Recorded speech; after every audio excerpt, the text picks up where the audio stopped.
বাংলাদেশের সংখ্যাগরিষ্ঠ মানুষ চায় শুধু আপনি চান না, আপনার কি উদ্দেশ্য জনগণ জানতে চায়। আমাদের সাথে সমস্ত আন্দোলন নির্বাচন করার জন্য প্রস্তুত আছে, কোনো দল নাই, শুধু এনসিপি আর জামাতের কিছু অংশ যাচ্ছে, আর সমস্ত এনসিপি জাতীয় নাগরিক কমিটি যেটা এনসিপি বলছেন তাদের কথা তারা বলছেন সংস্কার এবং বিচার না করা পর্যন্ত নির্বাচন করা যাবে না। আর এবার সংস্কার বিচার তো চলমান প্রক্রিয়া, এটা চলতেই যাবে। সংস্কার বিচার তো নির্বাচনের কি বিকল্প?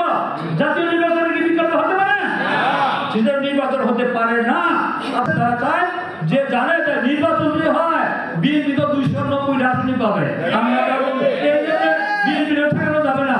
এখন 9-6 করে দেখো কাম বাহানা করে আমরা দীর্ঘত প্রলম্বিত করে কোনো কারণে দেখা যায় নির্বাচনে নাকি দুইয়া করা যায়, মুখের পরে নেওয়া যায়, পরে এটা গোলমাল হলে একটি জাতীয় একটি ইমার্জেন্সি দিয়ে দেশে একটি অস্থিতিশীল পরিস্থিতি তৈরি করা, এই ধরনের একটি গভীর চক্রান্তের ষড়যন্ত্রের অংশ এই চক্রান্ত বাংলাদেশের মানুষ মেনে নিবে না। আমরা আগামী দিনে ডিসেম্বরের মধ্যে নির্বাচনের জন্য বাংলাদেশের জনগণ আবার রাস্তায় নামতে বাধ্য হবে।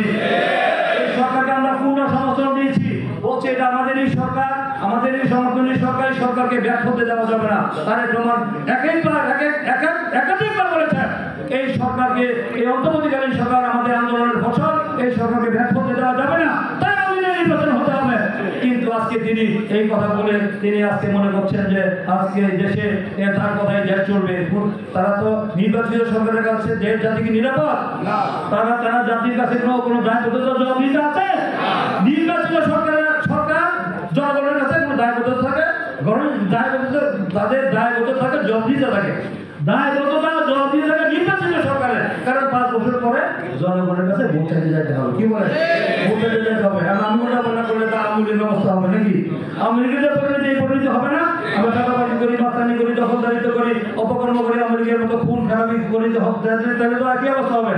তো আমার চিন্তা করতে হবে যে আমি আগামী দিনেও জনগণের কাছে যাইতে হবে, দিনের ভোটার রাখতে হবে না? হবে 2014-এর মতো, 2018-এর মতো, 2018 তো দিনের ভোটার হয়েছে, 2014 হচ্ছে ভুয়াপুর, 2024 হচ্ছে আমি আর দামি, হয়েছে না? এই নির্বাচন কি বাংলাদেশে হবে?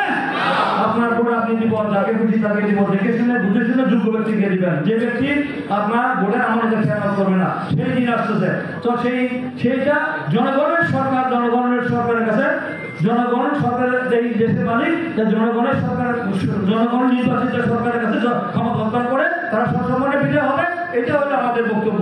তা না হলে তারা যদি উত্তর করতে না চায়, জনগণ যদি রাস্তায় নামে, তারা অসম্মান হয়ে যদি বিদায় হয়, তাহলে এটার জন্য আমাদের জন্য এটা খুব দুঃখজনক হবে। তাই আমরা আশা করবো এই ইউনিট সরকারের শুভগুলি উদয় হবে দ্রুত সময়ের মধ্যে, ডিসেম্বরের মধ্যে একটি রুটম্যাপ, একটি সুনির্দিষ্ট দিন তারিখ ঘোষণা করবেন, এত তারিখের মধ্যে নির্বাচন হবে।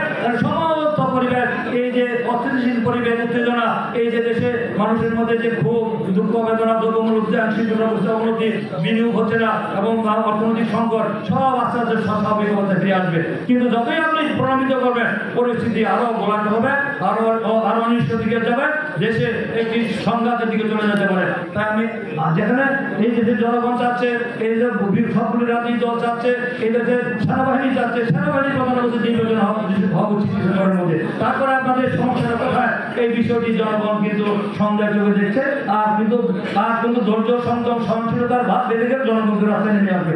আর এই যে উপদেষ্টারা আছে, এই যে জলিল সাহেব, ওই যে কি নিরাপত্তা উপদেষ্টা, যেহেতু বাংলাদেশের নাগরিক না, বিদেশি নাগরিক, তারা আজকে কিভাবে দেশ করেছিল? তারা একটা মামলা খেয়েছে, একটা জেলে গিয়েছে। এই 16 বছর আন্দোলনে তাদের কি ভূমিকা? জনগণের কল্যাণে বিপদ আপদে পাশে দাঁড়িয়েছে, একদিন মিছিল মিটিং সমাবেশ করেছে, একটি মামলা গিয়েছে, একদিন জেলে গিয়েছে। তারা কি বুঝবে জনগণ কি চায়, জনগণের নার্স সেন্টিমেন্ট তারা কি বুঝবে? তাদেরকে দিয়ে আর কি দেশ চলবে? তারা আজকে যদি আমাদেরকে রাজনৈতিক দল হলো স্টেক হোল্ডার, রাজনৈতিক ব্যক্তিরাই দেশ পরিচালনা করবে।